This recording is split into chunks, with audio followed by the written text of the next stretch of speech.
ღარიბაშვილს აღკვეთის ღონისძიების სახით 1 მილიონი ლარის გირაო შეეფარდა. ექს-პრემიერს პასპორტი ჩამოერთვა და ქვეყნის დატოვება აეკრძალა. მილიონობით ლარის უკანონო შემოსავლის მიღება ლეგალიზაციაში ბრალდებული ორგზის პრემიერ-მინისტრის წინააღმდეგ პროკურატურამ პატიმრობა არ მოითხოვა. სუსისთვის მიცემული აღიარებითი ჩვენების შემდეგ ღარიბაშვილმა სასამართლო უკომენტაროდ დატოვა.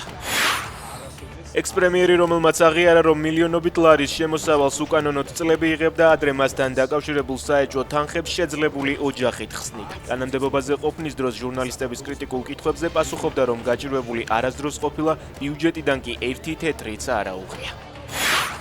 ვერ ნახავთ ვერც ერთ ფაქტს, რომ მე რაიმე კანონსაწინააღმდეგო ჩამედინოს, მე ვარ შემდგარი ადამიანი, ასე უპასუხა კალაძემ ჟურნალისტის კითხვას.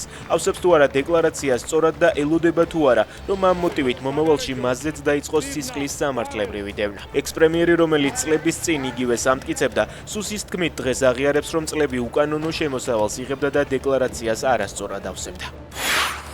მარნეულში ბიზნესმენის მანქანა დაწვეს. ადგილობრივი გამოცემის ინფორმაციით კრიმინალური სამყაროს წარმომადგენლები ბიზნესმენს $50,000 თხოვდნენ.